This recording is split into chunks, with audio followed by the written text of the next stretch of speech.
Bismillahirrahmanirrahim. Assalamualaikum warahmatullahi wabarakatuh. Waalaikumsalam warahmatullahi wabarakatuh. Alhamdulillahil wahidil qaharil azizil ghafaril mukawwirul laili 'alan nahar tazkiratan li ulil qulubi wal absar tabsiratan li zawil albabi wal i'tibar. Walhamdulillahilladzi nahmaduhu nasta'inuhu nastaghfiruh wa na'udzu billahi min syururi anfusina wa min sayyiati a'malina may yahdihillahu fala mudhillalah wa may yudlilhu fala hadiyalah. Nashhadu an la ilaha illallah nashhadu anna Muhammadan abduhu wa rasuluh la nabiyya ba'dah amma ba'd. Kama qala Allah Ta'ala azza wa jalla fi kitabihil karim. Na'udzu billahi minasyaitonir rajim. Bismillahirrahmanirrahim.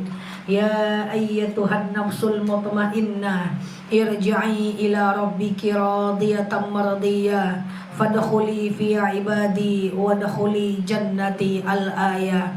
Wa kama qala nabiyyuna Muhammad ibn Abdillah man salaka tariqan yaltamisu fihi ilman sahalallahu bihi tariqan ilal jannah. Al-hadis sadaqallahul azim.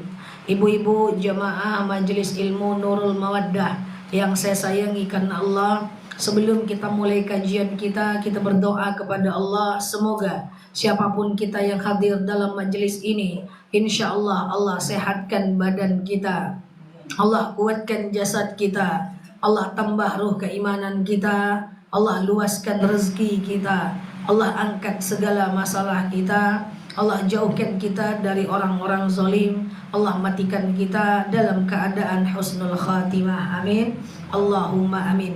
Salatan salaman daimaini mutalazimaini ala nabiyyuna Muhammad ibn Abdillah Rasulullah sallallahu alaihi wasallam. Salawat salam kita hadiahkan kepada baginda Rasulullah sallallahu alaihi wasallam dengan lafaz Allahumma salli ala Muhammad wa ala ali Muhammad. Ibu-ibu yang saya sayangi karena Allah, hari ini adalah Kamis keempat ya. Salah pula ya. Ini adalah Kamis ya. Iya. Doror ya. Ini adalah Senin keempat ya. Maka di hari Senin keempat ini kita belajar ya, ibu-ibu yang saya sayangi karena Allah. Biasanya di Senin keempat itu kita membahas tentang bab hadis ya, bab hadis arba'in. Yang kemarin kita membahas bab hadis tentang doror dan diror. Nah, kalau minggu lalu tentang siapa? Oh, Nabi Ibrahim ya. Berapa usia Nabi Ibrahim? Jangan buka-buka buku ini. Berapa usia Nabi Ibrahim? Berapa usia Nabi Ibrahim? 175. Dia di sunat usia berapa? 80. Nengok buku sih kawan. Usia berapa mendapatkan Ismail? 99 tahun ya? Ya, antara dua itu ya, 90 riwayat A dan 99 riwayat B. Berapa jarak generasi Nabi Adam dengan Nabi Ibrahim? 3.347 generasi ya. Anak dari Siti Saroh siapa namanya? Siti Saroh. Setelah dapat anak dari Siti Hajar, kan dapat tuh anak namanya Ismail. Dari Ismail, dari Hajar, Siti Saroh dapat lagi anak tuh. Setelah Siti Hajar lahiran, beberapa tahun lahir Ismail, lahir dari Siti Saroh namanya Nabi Isa. Jadi Nabi Isa tuh punya keturunan Yusuf, Yakub. Makanya Nabi Ibrahim itu diberi gelari bapak para nabi. Kenapa dia dikerakan Abul Anbiya? Karena hampir mayoritas para nabi itu di keturunan dari Ishak. Nah, sebenarnya nabi itu enggak 25. Nabi itu riwayat mengatakan 247.000 orang. Ada mengatakan 313.000 orang. Jadi para nabi itu banyak, cuman yang masyhur 25 nabi dan yang ulul azmi ada beberapa nabi. Makanya kalau kita pergi ke jalan-jalan ke Timur Tengah, kita ziarah ke Mesir, Jordan, itu banyak makam-makam para nabi yang kita temukan, tapi kita nggak tahu, nggak pernah kenal. Misalnya Nabi Daniel, dia adalah nabi, tapi nabi ini diakui oleh dua agama, ya, agama Nasrani dan agama Islam. Jadi kalau kita ngelihat ada namanya Nabi Daniel. Dia itu satu makam dengan letaknya di Mesir, satu makam dengan pejuang Islam. Nah, ya, jadi seakan-akan itu nabinya orang non Muslim, tapi maksudnya diakui juga oleh orang Islam pada masa itu, gitu ya. Nah, jadi jumlah nabi itu banyak. Jadi waktu saya bimbing jemaah ke sana sempat huru-hara. Kan ini namanya Daniel. Daniel ini kan nabi yang ada dalam kitabnya Nasrani. Ya, akhirnya untuk meredahnya kita jelaskan, Bapak Ibu, para nabi itu bukan yang 25 aja, ada ratusan ribu nabi. Oh, baru gitu semua ya kan. Tadinya ngomel-ngomel mereka, ini nabi non muslim gitu ya. Oke, baik ibu-ibu yang saya sayangi karena Allah, kita lanjutkan kajian kita ringan saja sore hari yang berbahagia ini bab hadis.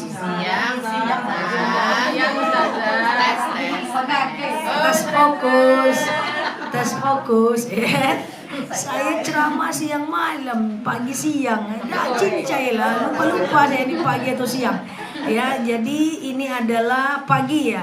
Pagi menjelang siang ini, ibu-ibu yang saya sayangi karena Allah, minum dulu saja. Adanya parfum Madinah, minum ya.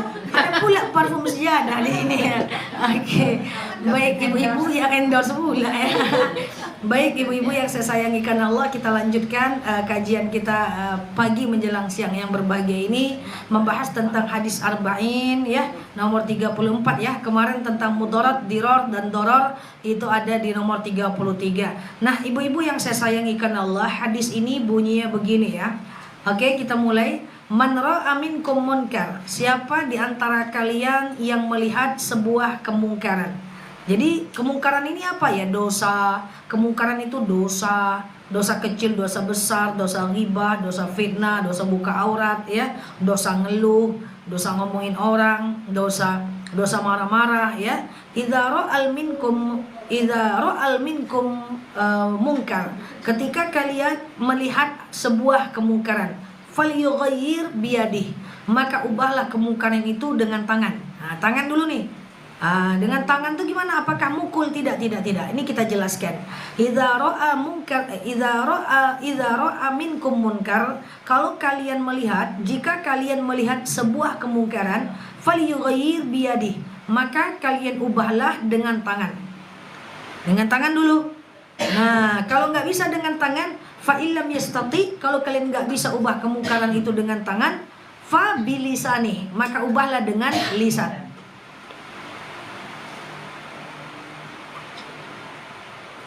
Oke, ubah dengan lisan. Fa illam yastati, kalau kalian nggak bisa merubahnya dengan lisan, dengan perkataan, fa illam tasti fa biqalbihi, maka ubahlah dengan hati. Nanti kita bahas apa maksud dan tafsir dari hadis ini. Lanjutannya adalah wadzalika at'aful iman, dan itulah selemah-lemahnya iman. Nah, ini menarik ini, kita jabarkan ya. Saya ulang. Idza ra'al minkum munkar, kalau kalian menengok sebuah kemungkaran ya, falyughayyir biyadihi, maka ubahlah dengan tangan. Fa illam yastati, kalau enggak bisa kalian merubah dengan tangan, fa bilisanihi, ubahlah dengan lidah. Fa illam yastati, kalau enggak bisa berubah dengan lidah, fa biqalbihi, ubahlah dengan hati. Wa dzalika at'aful iman. Apa itu? Dan itulah selemah-lemahnya iman. Jadi iman yang paling lemah adalah merubahnya dengan hati. Apa maksud dari hadis ini? Yang pertama, sebelum saya jelaskan poin 1, poin 2, poin 3. Umat Islam ini nggak pernah disuruh ngurusin diri sendiri, Bu. Orang Islam ini selalu disuruh ngurusin orang lain. Ya, bagaimana orang lain bisa baik, bagaimana orang lain bisa taat, bagaimana kita semua masuk surga, bagaimana kita semua peduli dengan sesama. Jadi kalau ibu menengok sebuah kemungkaran, misalnya ada orang yang berzina di dekat tetangga kita, lalu kita selalu mengucapkan gini nih, biar aja lah, dia kan dia, kita, santai aja lah, nyawa, biar aja lah dosa atau masing-masing. Udahlah, pahala dan neraka itu kan tugas masing-masing. Udahlah, daripada ribut kita diam aja lah. Udahlah, santai aja lah, lulu gua. Saya pastikan itu bukan ajaran Islam.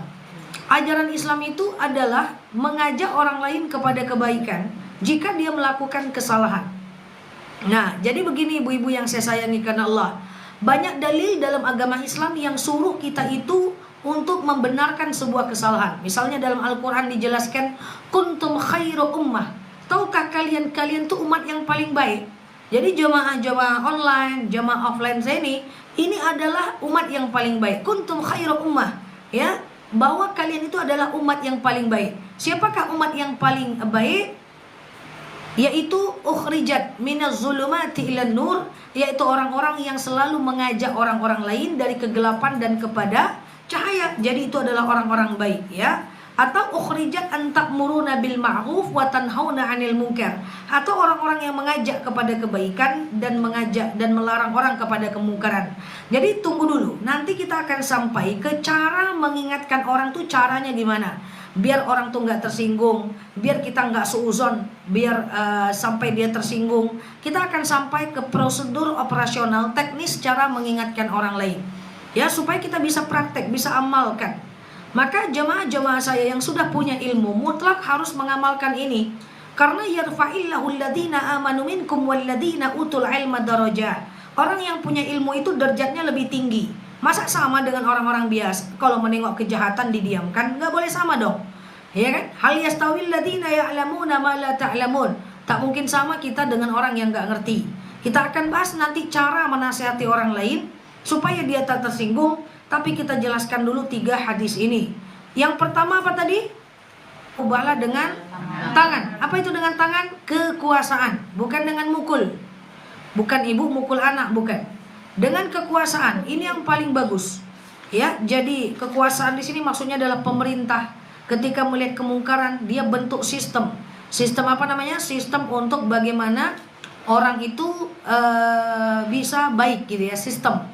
By system. Contoh misalnya nih, mencegah kemungkaran dengan banyak sistem. Baik itu terjadi di perusahaan, terjadi di pesantren, terjadi di mana-mana. Contoh misalnya, beberapa waktu yang lalu saya dapat kabar ada satu pondok pesantren. Saya tak sebut nama. Jadi pondok pesantrennya ini ada wabah kesurupan di situ. Jadi kesurupan tuh sampai 4 orang kena, 6 orang kena, masuk lagi, keluar lagi jinnya itu. Ya, bahkan yang kena itu bukan anak-anak yang pendiam. Nih jin udah mulai ahli zaman sekarang ini. Ya, ahlinya itu adalah dia itu tidak hanya biasanya kan jin itu masuk karena beberapa sebab. Saya jelaskan. Pertama, jin itu bisa masuk saat pikiran kosong.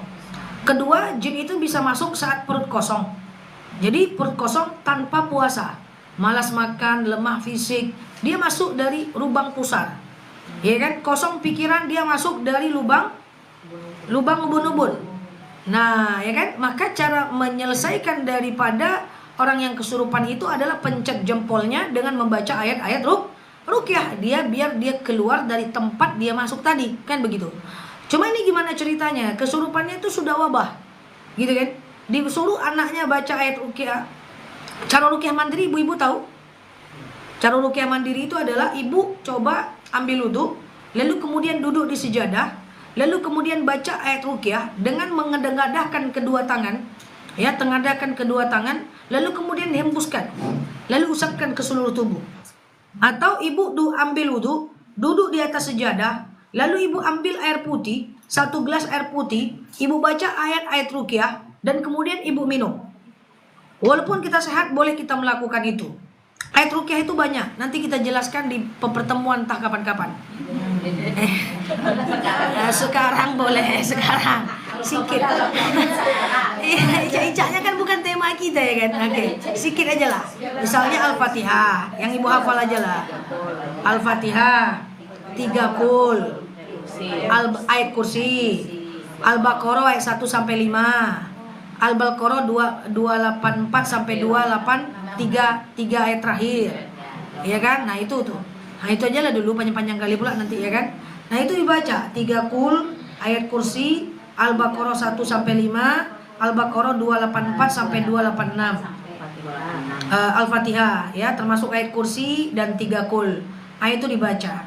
Pelan-pelan Ustazah biar catat.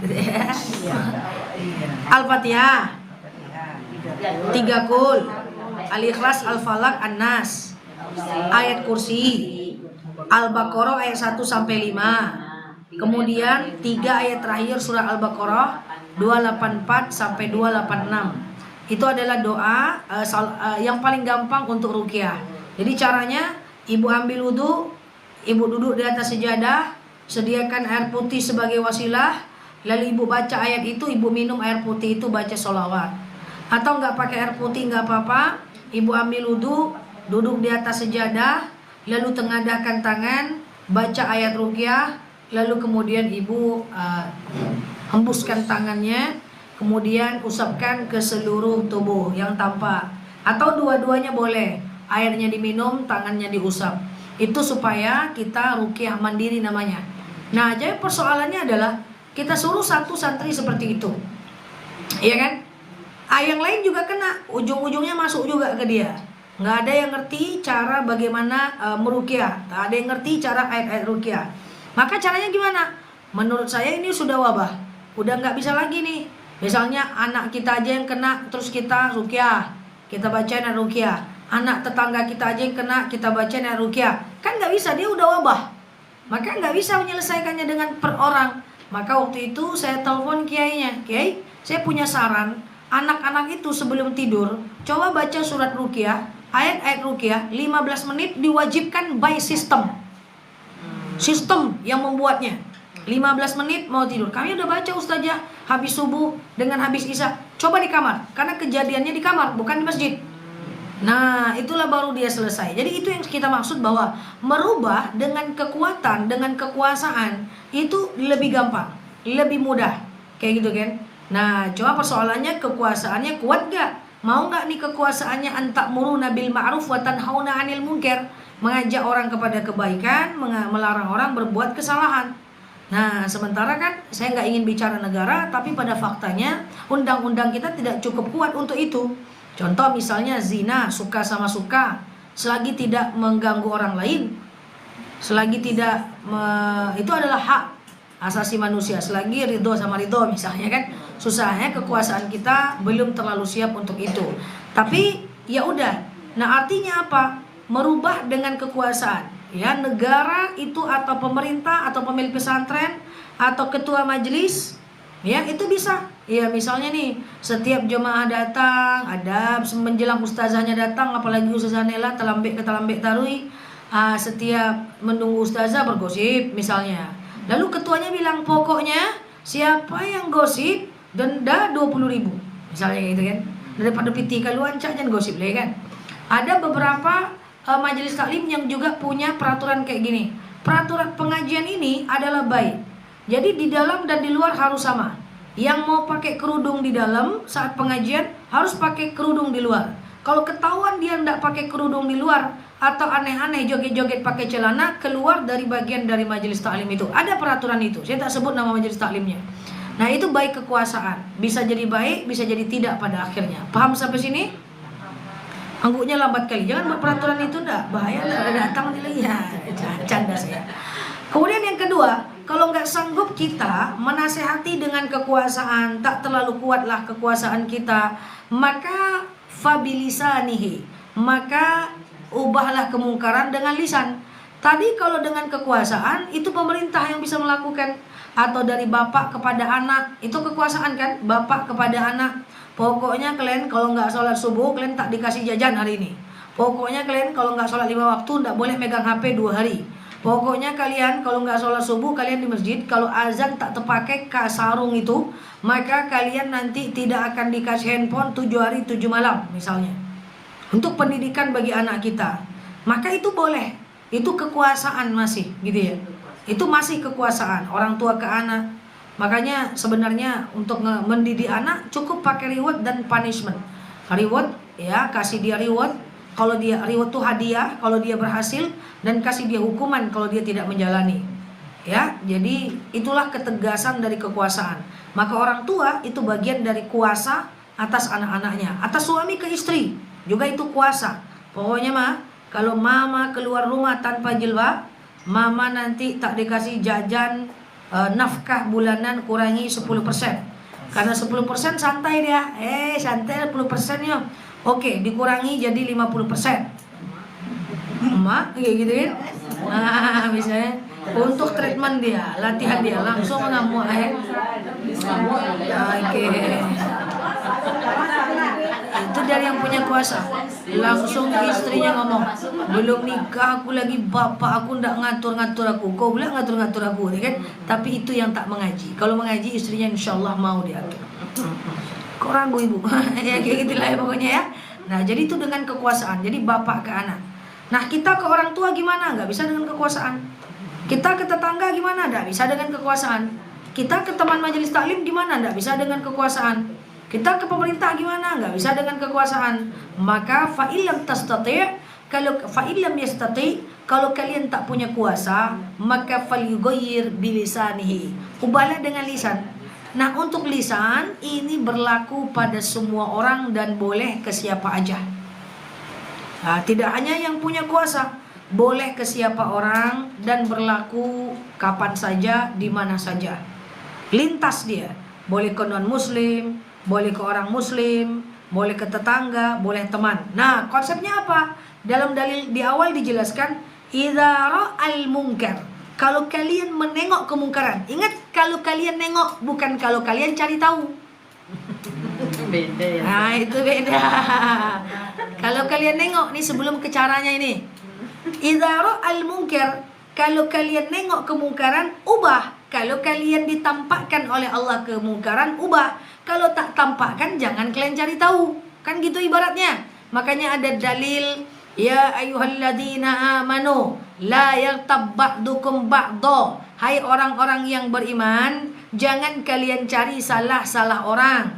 Wala tajassasu, jangan kalian mata-matai orang. Itu nggak boleh. Nah sebelum kita ke caranya, kalau orang itu belum Allah tunjukkan salahnya sama kita, jangan cari-cari tahu. Nggak boleh. Berarti Allah masih pengen tutup aibnya. Jangan juga ditegur, oh kita nggak tahu, kita nggak nengok, kita nggak mengindra, kita nggak ro'a, kita nggak melihat. Jadi kalau orang nggak salah, jangan cari-cari tahu salahnya. Nggak boleh itu dengan tetangga, dengan suami, dengan siapapun, cari-cari tahu salahnya. Wala tajassasu, jangan kalian mata-matai. Makanya boleh nggak kita menengok-nengok handphone suami karena alasan kepo aja? Boleh nggak? Nggak sepakat ibu-ibu dan mbak ya. Misalnya ke kamar mandi dia tengok-tengok chatnya, WhatsAppnya tengok-tengok. Ya, atau misalnya tengok DM dia, ditengok. Padahal nggak ada masalah nih. Tidak ada kesalahan yang Allah tampakkan. Kita kepo-kepo aja. Lalu kita tengok-tengok anak, kita tengok-tengok isi tasnya, takut dia narkoba misalnya. Suami kita tengok-tengok isi handphonenya, paranoid, takut. Kita cari-cari kesalahannya. Itu tidak boleh sama sekali, haram.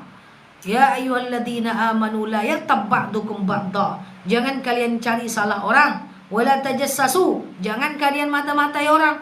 Ya, kalau kesalahan orang itu nggak tampak, nggak boleh kita cari. Tapi kalau sudah tampak dia, boleh kita observasi. Kalau udah tampak dia, boleh kita observasi. Contoh, sebelum contoh yang sulit, contoh yang ringan dulu. Ibu tahu Intel di negara kita ini, penyidik Intel ngikut-ngikutin orang, cari-cari buronan. Kenapa dia ngintelin orang atau ngintilin orang, nyari-nyari salah orang? Karena udah ada laporan. Kalau nggak ada laporan, nggak akan satu alam semesta dia intilin. Oh ini ada laporan ini, orang nih nyuri, baru dia ngintel, baru dia cari tahu, baru dia cari-cari salah orang itu. Sama dengan ibu dengan suami, ibu dengan anak, ibu dengan teman. Kalau kita nggak tahu, jangan cari-cari tahu. Tapi kalau udah ada informasi, bu, saya kemarin nampak suami ibu duduk di kedai kopi. Sama siapa dia? Sama anak gadis, anaknya cantik. Oh, Dua kan. Rupanya ada kanduangnya seorang ya. Oh, oke. Saya nanti selidiki lagi lah. Nah, saat itu ibu diam-diam tengok chatnya. Diam-diam tanya anak ibu, kamu kemarin malam ke mana? Ke kafe A mah. Telepon lagi kawan. Kemarin di mana? Suamiku di kafe A. Anakku itu. Misalnya. Atau ibu cari-cari tahu ke temannya.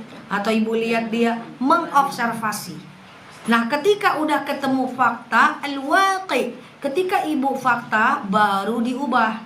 Jadi nggak boleh sebagai suami, sebagai istri, sebagai anak kita ini suka apa namanya? Segerasak gerusu aja. Cari-cari salah orang, Gerasak gerusu. Itu haram itu, nggak boleh. Kepo-kepo nggak jelas. Jadi waktu saya ceramah, orang Islam ini tidak boleh, tidak ada ceritanya ngurusin diri sendiri. Kita berusaha gimana orang lain bisa baik, gimana orang lain itu bisa bagus, gitu ya. Ada yang ngomong itu kan, tapi nggak boleh kepo, Zah. Iya. Kalau Allah nggak tampakkan, jangan ditegur. Kalau Allah tampakkan, boleh ditegur. Paham maksudnya ini?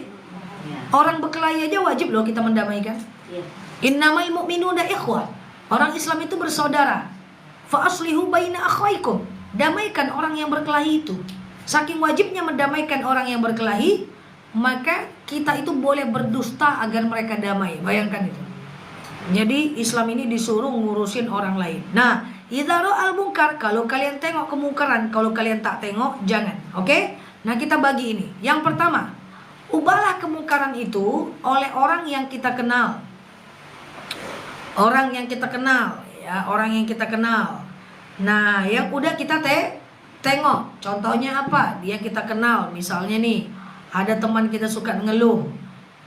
Janganlah ngeluh-ngeluh terus. Nanti jadi kenyataan, nanti ngeluh kau itu. Cukup kayak gitu aja.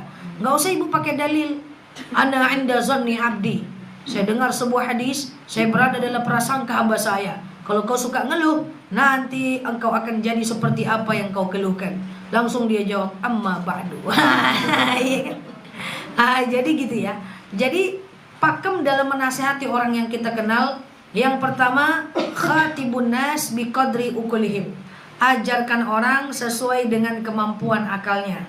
Ibu nasihatin teman, kalau teman itu berbuat salah, tidak harus pakai dalil, tidak harus macam-macam bahasa yang tinggi-tinggi. Cukup nasihati teman dengan bahasa keseharian. Atau misalnya dengan memuji kelebihannya. Yang pertama apa tadi? Dengan orang yang kita kenal, caranya gimana? Ajarkan dia sesuai dengan kemampuan bahasanya, kemampuan akalnya, gitu kan. Nah, misalnya nih, kalau yang sering saya lakukan, saya buka nih caranya. Teman-teman saya waktu muda dulu, sekarang sudah banyak yang hijrah. Waktu muda dulu kan saya masih suka duduk-duduk ya dengan teman-teman kuliah. Banyak banget teman-teman saya yang hijrah. Biasanya cara saya mengingatkannya adalah dengan mengangkat-ngangkat dia. Bahasa saya ke teman. Jadi saya walaupun ceramah-ceramah, bahasa saya ke keluarga dengan ke teman tidak seperti ini, jauh beda. Bahasa bersahabat saja. Contoh misalnya, ada teman gak pakai jilbab, semua orang pakai jilbab. Nanti dia ngomong, aku sendiri ya gak berjilbab. Ini contoh aja bu, ibu kembangkan. Den tulang kau, coba engkau pakai, cantiklah kayak Barbie, hidungmu mancung, bibirmu merah. Kalau kamu pakai, cantik pasti. Cobalah dulu, kalau nggak percaya. Bulan depan dipakainya tuh Bu Eti, tapi masih dililitnya di sini Bu. Wah, kan udah cantik itu. Apalagi kalau jilbabnya kau turunin. Cayaku, sekarang itu zaman jilbab gaul. Turunkan ke dada, runcingkan sedikit di atas, hembus. Makin awet muda, ndak caya. Masa iya aku kayak mama? Ndak kayak mama, itu mantap keren. Cobalah nanti. Atau bisa jadi ini dilepaskan aja ke bawah, tak usah pakai pentul, nggak apa-apa. Kayak anak pesantren, lebih awet muda. Masa iya? Pakai yang polos dulu. Cobalah tes. Nah, besok dipakainya tuh. Pas dipakainya kode kawan sebelah sikit. Woi cantik, cantik kau ya, ngeri kau ya. Ada pakai jilbab dia tuh. Segampang itu aja nya. Jadi nggak usah ibu pakai bahasa-bahasa yang aneh. Khatibun nas biqadri ukulihim. Ajarkan orang sesuai dengan kemampuannya. Panas, panas, panas. Enggak, aduh pertama-tama kali aja nyok. Kawanku yang lain ngejek aku 2 minggu cuma tahan orang tuh nyok. Kayak gini aja lah, lebih awet muda. Zaman berubah ya, pakai jilbab lebih keren. Nah kan gitu-gitu. Jadi seperti itu aja bahasanya. Khatibun nas biqadri ukulihim. Kita ajarkan sesuai dengan kemampuan akalnya. Gitu kan? Nah, seperti itu. Misalnya kita mau nasehatin siapalah. Mau nasehatin teman yang malas misalnya, nggak perlu kita bilang kamu nih jangan malas, orang pemalas tuh nggak maju-maju, patutlah kau miskin terus, jangan kan kayak gitu. Patutlah kau gitu-gitu terus, aku hebat, aku rajin. Patutlah kau gitu-gitu terus, kau mau kayak aku tapi kau malas, aku rajin. Nggak bisa kayak gitu, itu orang tersinggung. Ya kan?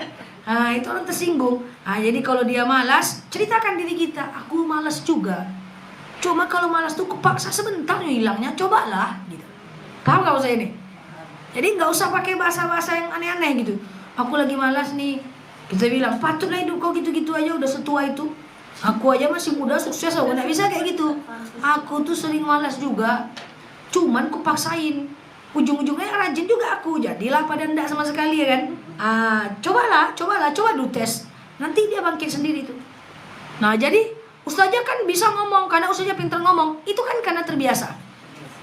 Nah, coba nanti ibu menasihatin anak yang malas seperti itu. Malas, semua orang tuh malas kok nak. Tuh malas. Tengok orang malas. Cuma malas tuh ndak apa-apa. Istirahat aja bentar, 2 hari. Habis itu bangkit 3 bulan. Istirahat tuh ndak apa-apa. Nah seperti itu. Jadi khatibun nas biqadri ukulihim. Ya ajarkan sesuai dengan kemampuannya. Jadi maaf saya izin. Andaikan di antara kita ada yang selama ini kalau mau mengamar ma'ruf nahi mungkarkan orang, ini kan babnya bab mengajak kepada kebaikan.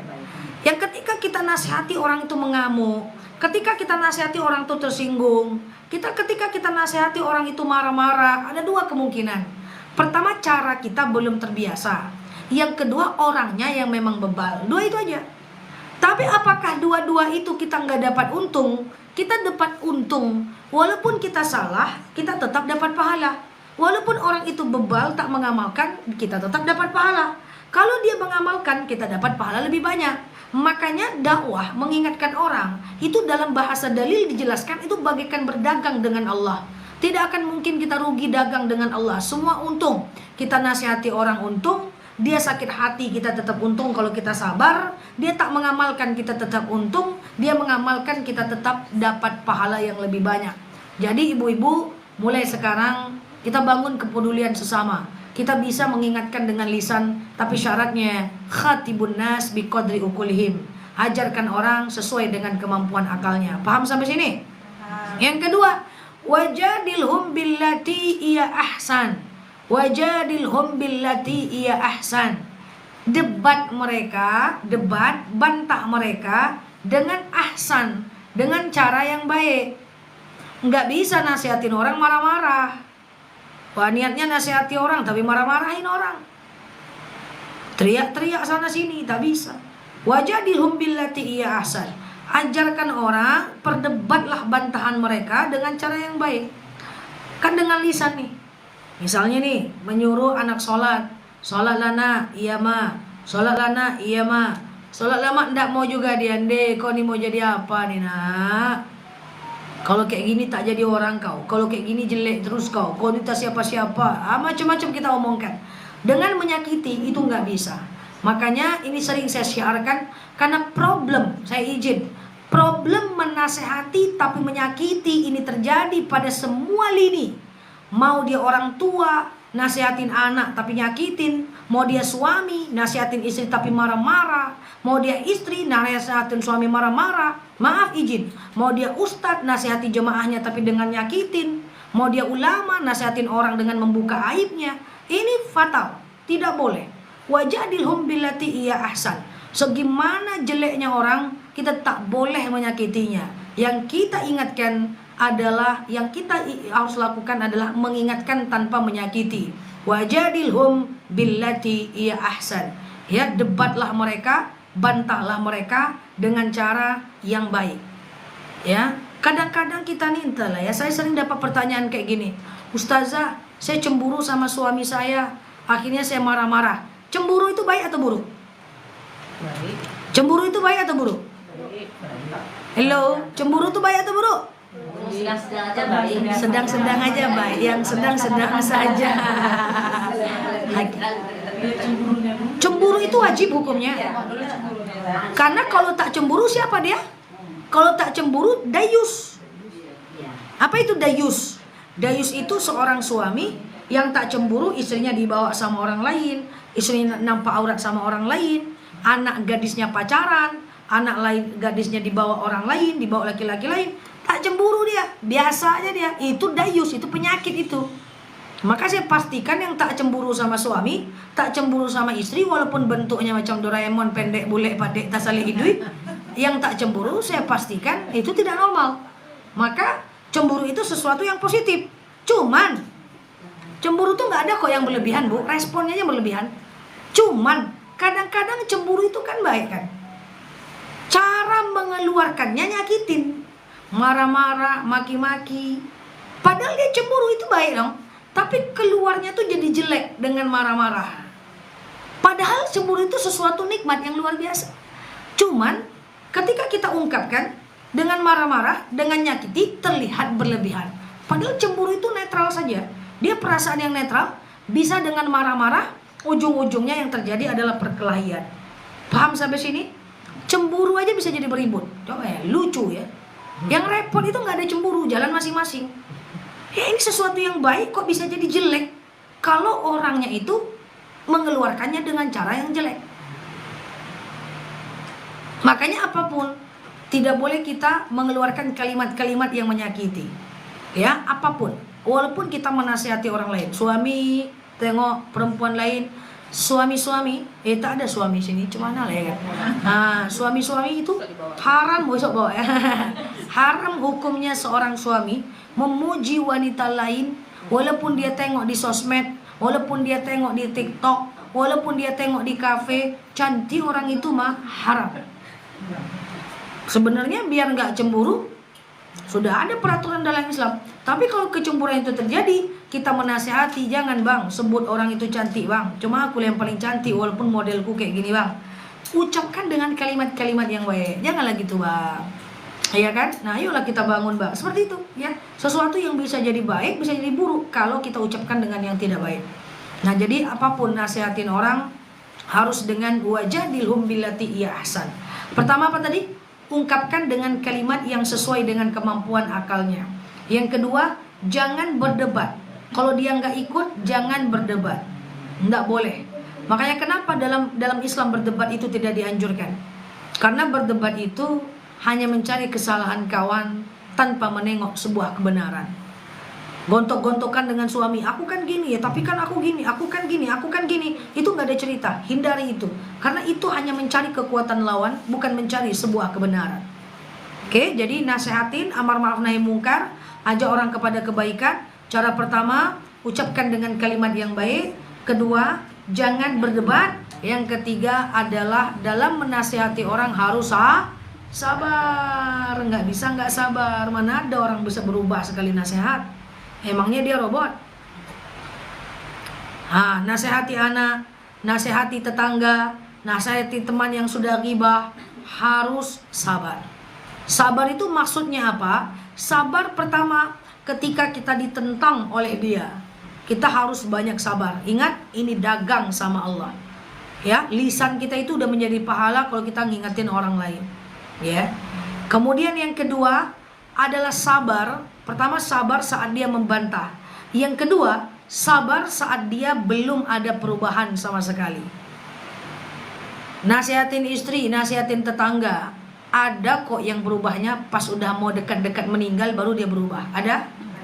Udah mau meninggal dia, sekarat dia baru dia berubah. Ada yang berubah, kita nasihatin anak supaya jadi anak soleh, udah meninggal kita, baru dia bertaubat. Banyak. Saya punya satu teman, bandelnya luar biasa. Luar biasa, laki-laki. Kerjanya balap-balapan, macam-macam, apa yang ndak orang jahat kerjakan, dia kerjakan. Meninggal bapaknya, menangis ibunya, terpaksalah dia menjadi tulang punggung keluarga. Akhirnya dia baik luar biasa. Padahal ibunya itu tadinya waktu bapaknya meninggal ngeluh-ngeluh terus sama anaknya. Saya udah marah-marahin, gak bisa dimarah-marahin. Kau menasihatin orang marah-marah. kalau saya memarahi jemaah untuk menasihati jemaah, itu adrenalinnya tidak akan stabil. Kalau kita marah-marah, itu adrenalin kita nggak stabil, sehingga orang kita nggak bisa menangkap informasi. Coba saya tanya, ibu pernah sekolah SD dulu? Pernah sekolah SMP? Kalau seandainya gurunya killer, nangkap nggak di kepala ibu? Takut kan? Buduk-duk, masuk dia buduk-duk. Apalah cakap ibu ini, makin gak paham kita. Saya belajar bahasa Indonesia. Saya lahir di Indonesia, orang Indonesia, sehari-hari pakai bahasa Indonesia. Masuk guru bahasa Indonesia, belum lagi dia killer. Cuman saya dengar dari kakak kelas saya, dia killer, dia killer. Pas dia masuk, langsung saya nggak ngerti pelajaran bahasa Indonesia tuh. Karena kenapa? Karena adrenalin tidak stabil. Ketika adrenalin tidak stabil karena kita ketakutan, kita sulit menangkap informasi. Makanya saya jamin, hakul yakin 100%. Kalau ibu marah-marah dengan anak nih, marah-marah dia pulang telat atau taruh sendal tak pada tempatnya, ngamuk-ngamuk, marah-marah, besok diulangnya lagi. Cobalah tes. Udah tes, udah dites, udah. Coba marah-marah sama anak, kau nih tak punya kepala. Taruh sendal di mana-mana, dilarikan sama guguk. Nanti bapak engkau yang beli, bukan mak yang beli. Ku bilang nanti sama bapakmu. Marah-marah, coba tes. 3 hari, besok diulangnya lagi. Pernah coba? Sudah. Kenapa diulang lagi saja? Padahal saya udah bertanduk-tanduk saja. Udah semua saya keluarkan dari mulut saya. Kenapa? Karena ketika kita marahi, itu adrenalin anak tuh nggak stabil. Dia ketakutan, duk. Sehingga kalau dia ketakutan, dia tidak bisa menangkap informasi. Apalah kata emak tuh ya. Ketika informasi nggak masuk, maka dia tidak melakukan. Tapi coba nasihatin baik-baik. Nah, duduk sini. Itu apa tuh? Sendal. Nah, sendal itu kotor di situ, nanti dilarikan sama guguk. Jadi naruhnya nanti ke sini. Nah, mulai besok janji benar, kan enak. Saat makan tempe bacem, ini ndak depan pintu, langsung dia guguk. Apalah kata emak nih. Ya kan? Nah, sama suami juga gitu kan. Laki-laki itu biasanya sebelum nikah dia bisa semua. Selama nikah singlet pun tak tahu dia meletaknya. Terus ibu bilang, abang mata tuh singlet situ. Sampai selagi rumah ini belum kau beli yang baru situ singlet bahkan gitu ya. Marah-marah, besok hilang lagi singletnya, hilang lagi kaos kakinya. Karena nggak masuk kotaknya. Engkau boleh lupa di mana letak singletmu kalau kau ganti tuh bang lemari baru. Nggak nangkap, besok dia berantakan lagi. Karena memang bukan begitu dakwah dalam Islam. Dakwah mengingatkan orang memang nggak kayak gitu.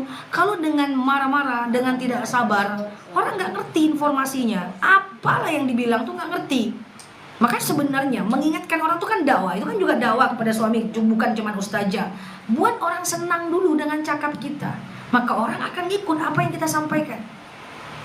Tapi kalau orang nengok kita udah takut, udah tak senang, nggak suka, nggak nangkep, kayak gitu, ya. Nah saya tuh sampai bingung. Saya jadi dosen udah lama. Ngecek soal ujian mahasiswa itu sering sekali. Hampir jarang kali mahasiswa saya yang tak dapat jawab pertanyaan saya. Pertanyaan saya itu apa yang saya tanya jawabnya. Jawabannya tuh mantep banget. Mau saya buat ujian lisan, mau saya buat Zoom online, mau saya buat soal ujian, nggak ada di mata saya mahasiswa ini yang bodoh, yang nggak pinter tuh nggak ada. Kenapa? Setelah diobservasi, ditelitilah oleh teman-teman saya bahwa mereka tuh belajar tuh udah senang. Jadi apa yang saya sampaikan mereka nangkep aja karena mereka udah happy gitu. Nah ini bukan memuji diri sendiri, bukan, tapi dikit-dikit lah ya kan. Nah ya. Jadi udah senang. Makanya seumur hidup saya hampir nggak pernah ngasih nilai D, C ke mahasiswa, itu jarang. C itu kalau benar-benar nggak ikut ujian, karena mereka bisa jawab. Makanya ketika ada rapat dosen, itu nggak bisa jawab, itu pemalas, itu saya nggak ketemu. Demi Allah, orang yang dibilang oleh dosen nakal, pas mata kuliah saya dia duduk paling depan. Itu fakta. Ada mahasiswa yang dia nakal, datangnya terlambat, kan di rapat dibicarakan ya. Oh itu nakal tuh, tidur terus. Kok nakal ya? Pas di mata kuliah saya, dia duduknya paling depan. Jadi apa yang saya lihat tidak sama dengan yang teman-teman lihat. Nah, apa yang ingin saya sampaikan di situ adalah caranya. Walaupun yang disampaikan itu sama aja. Ya kan, sama dengan nasihatin anak, semuanya sama kan. Teksnya sama, cuman caranya. Nasihatin teman semua sama, cuman caranya. Ini tidak mudah, tapi pelan-pelan kita insya Allah bisa. Bagaimana kita menasihatinya dengan baik-baik, dengan menghargai setiap manusia selagi dia hamba Allah, maka insya Allah itu akan bisa masuk ke dalam hati dan akhirnya bisa teramalkan dengan baik. Insya Allah. Tasarannya sabar, jangan ndak hafal itu ya, ndak hafal dari dulu. Cemana kepala letak di dengkul lah, jangan kayak gitu ya kan. Karena kan kepala masing-masing orang punya kemampuan yang berbeda. Sabar. Dan yang nomor 4 paling penting adalah apa? Nomor 4 paling penting, wala taqnatum mir rahmatillah, ya. Jangan putus asa dengan rahmat Allah. Bu, tugas kita cuma menasehati, bukan menghakimi. Tidak boleh menghakimi siapapun. Menghakimi tetangga yang masih sombong jangan. Mungkin dia baru kaya, nanti kalau udah kaya lama, insya Allah dia bakal lebih rendah hati. Menghakimi orang-orang yang pelaku maksiat, jangan dihakimi, karena bisa jadi suatu ketika dia menjadi orang yang paling taat. Orang yang sekarang nakal, jahat, maksiat, bisa jadi suatu ketika menjadi orang yang lebih beriman dibanding kita. Orang-orang yang sekarang itu susah diatur, anak-anak yang susah diatur, bisa jadi suatu ketika menjadi anak yang paling taat. Teman-teman kita yang belum hijrah, jangan dihakimi. Bisa jadi ketika dia ngeklik, dia pengajian dan lebih nangkap lagi dibanding kita, lebih pintar lagi pada kita. Jadi tugas kita nasihati, doakan, bukan menghakimi. Kenapa? Karena innallah ahkamul hakimin, Allah lah hakim yang paling adil. Jadi kalau memang salah, bukan kita tak boleh ngomong itu salah. Kita boleh ngomong itu salah, tapi nggak boleh menilai kepribadiannya. Yang kita salahkan cuma sikapnya saja. Nah, Indonesia masih belum siap buat itu. Saya ulang, Indonesia belum siap buat itu. Karena kita ini, kalau menengok orang salah, masih suka mengeneralisir. Bahasa Indonesianya gini, dia orang baik, satu aja salah, kita besar-besarkan salahnya itu. Itu nggak boleh. Dan Indonesia mentalitinya belum siap untuk itu. Misalnya nih kita tengok, maaf ya, seorang ulama, apakah dia ustadz, apakah dia siapa gitu ya, ceramahnya bagus, teksnya bagus, sekali dia salah ngomong atau salah menjelaskan, langsung nggak mau dengerin dia. Padahal ilmunya banyak sekali yang bisa kita manfaatkan. Keseleo aja dia baca ayat poligami dia misalnya, langsung kita nggak mau. Padahal unzur maqala wala tanzur man qala. Tengok apa yang dia bicarakan, jangan lihat apa yang dia bicarakan. Atau misalnya kita ngelihat seorang orang tetangga kita salah, dia nasihatin kita. Apa kata kita? Alah, kau aja nggak kayak gitu. Sok-sok pula nasihatin saya. Saya pastikan 100% wallahi saya sampaikan di mimbar ini. Kalau ada di antara kita yang kalau dinasihatin orang, lalu kemudian kita masih suka nengok orang itu, alah ngomong aja pandai. Alah, kok ngomong aja pandai, kau aja nggak bisa. Kita tidak akan mendapatkan apa-apa. Demi Allah, jangan lihat orangnya, lihat apa yang dia cakap. Saya punya teman saya nggak rajin-rajin banget, bukan siapa-siapa. Kalau saya lagi futur tahu ya, lagi males, saya biasanya telepon dia. Halo, iya, lagi futur nih aku, udah 2 jam aku nggak ngapa-ngapain. Saya 2 jam nggak ngapa-ngapain itu aja bagi saya itu males loh. 1 jam nggak ada hal yang saya lakukan itu bagi saya udah futur banget loh. Apalagi 2 hari. Saya 2 jam aja udah nyari motivasi. 2 jam saya ngapain ya? 1 jam lah pokoknya. Saya nggak ada ngapa-ngapain nih. Kita kan cuman boleh istirahatnya itu saat tidur ya. Selebihnya kan kita fantasi. Jadi 1 jam 2 jam saya sudah futur, saya telepon tuh dengan teman yang menurut saya teman itu ahlul malas. Dia pemalas sekali, tapi dia pandai memotivasi.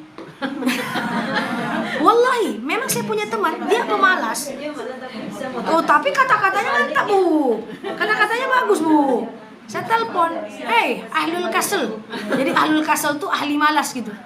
Aku udah 1 jam nih nggak ngapa-ngapain, nggak aja aku duduk nih. Udah hampir 2 jam nih nggak ngapa-ngapain aku. Padahal 2 jam itu kalau mau dikerjain apa banyak yang selesai kan gitu kan? Banyak yang bisa kita selesaikan 2 jam. Apa kata dia? Malas tuh boleh Nel, tapi jangan lama-lama. Kenapa? Nanti kamu risau. Risau apa? Kok aku malas ya? Kok aku malas ya? Gitu terus nanti kau. Oh iya juga ya. Udah, saya langsung beraktivitas. Karena stres kamu. Kenapa kamu kerjain? Kenapa saya harus ngerjain? Biar kau udah stres. Karena kalau kamu malas, kamu stres. Biar engkau nggak menceringi-ceringi, kerjain aja lah apa yang bisa kau kerjakan. Padahal tapi saya tidak pernah bilang kamu itu tak bisa, cuman cakap doang. Nggak ada. Karena kita tengok tuh apa yang dia bicarakan, bukan tengok siapa yang berbicara. Contohlah Ali bin Abi Thalib belajar dari orang Yahudi. Contohlah Abu Bakar belajar dari Ali bin Abi Thalib. Iya kan? Maka kalau kita dinasehati, kalau kita mau jadi orang yang bagus, nilainya bagus, ya kita mesti ikut apa yang dia bilang, jangan tengok orangnya. Oke? Nah, siapapun itu, ini mentality kita ini kan gak gitu, nengok orangnya kayak gitu kan. Ada orang ahlus sholawat kayak gitu kan, sholawatnya bagus, apanya bagus, keselio satu kasus, langsung kita tak mau dengar. Padahal boleh nggak kita kayak gitu? Nggak boleh. Satu sikapnya salah, tanda dia manusia. Oke, dia salah dengan sengaja, itu jadi dosa dia, tugas. Selebihnya kita nikmati sholawatnya gitu. Makanya kita nggak maju-maju, karena kita dari satu kesalahan orang, kita anggap dia salah seluruhnya. Padahal bisa jadi dia bertobat dan ahlu syurga. Paham maksudnya ini? Nah, kayak gitulah pokoknya lah. Nah, ya. Ngerti tak ngerti yang gua anggu aja lah. Kan? Oke, yang pertama ingatkan orang sesuai dengan kemampuan. Yang kedua adalah jangan debat, ya. Yang ketiga sabar, yang keempat jangan putus asa. Ya, orang itu bisa jadi lebih baik dibanding kita, ya. Pertama dengan lisan, kemudian dengan yang pertama dengan kekuasaan, kedua dengan tangan, yang ketiga yang pertama dengan tangan, kekuasaan, yang kedua dengan lisan, yang ketiga fa illam yastati, kalau nggak mampu dengan lisan, fabi qalbihi. Haha, diam aja lah lagi. Fabi qalbihi ini diam. Dinasehatin mengamuk, dinasehatin marah. Kita nasehatin A, dia arahkan ke B. Kita nasehatin ke B, dia arahkan ke A. Udahlah, yang paling lemah kita diamkan. Yang penting kita udah nasihat, itu paling lemah. Walaupun saya responsif terhadap sebuah kesalahan, tapi kalau orang gak mau dinasehati, biasanya saya memilih diam. Mungkin belum saatnya terbuka hatinya untuk mendengarkan apa yang saya sampaikan. Kadang-kadang Bu, kita nasihatin orang ini, dia cerita ke kita putar arahnya. Kita ngasih tahu ini, dia kerjakan ini di belakang kita. Contoh misalnya ibu-ibu yang saya sayangi karena Allah. Ada teman mau ngambil kredit misalnya, kredit berjangka. Saya bilang jangan begitu, jangan begini. Akhirnya dikerjakan juga. Ujung-ujungnya terjadi kenapa-napa, udah diam aja. Orang-orang yang tidak siap dinasehati, diamkan. Tapi harus nyoba nasehatin. Paham gak?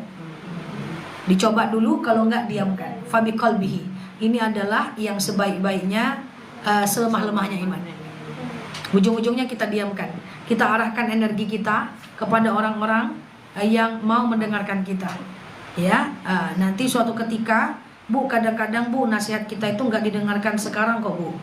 Kadang-kadang nasihat kita tuh didengarkan 1 tahun setelah kita ngomong, 2 tahun setelah kita ngomong, 1 bulan setelah kita ngomong, baru dia sadar dan akhirnya menyatakan bahwa apa yang kita katakan adalah sebuah kebenaran. Ya, tapi intinya jangan berharap apa-apa dari manusia, hanya lakukan tugas kita, ingatkan, doakan tanpa menyakiti. Selanjutnya urusan dia. Kita juga tidak bertanggung jawab terhadap hidup orang. Tanggung jawab kita cuma pada tugas kita aja. Ya, jangan terlalu sedih, jangan berperasaan. Suami nggak sholat, anak nggak sholat, tetangga jahat, orang suka gibah, lingkungan nggak bagus. Jangan terlalu bawa perasaan, karena mereka itu bukan tanggung jawab kita. Kita bukan walinya dia juga. Kita cuma dapat perintah dari Allah. Kalau melihat kemungkaran, ubah, kita lakukan. Bukan untuk dia berubah 100%, karena itu adalah urusan Allah Azza wa Jalla. Ya, kita tidak tanggung jawab dari semua orang. Ya, demikian dari saya. Jangan panjang-panjang betul, diamalkan tuh 3 ini aja dulu. Wallahu a'lam bishawab. Assalamualaikum warahmatullahi wabarakatuh.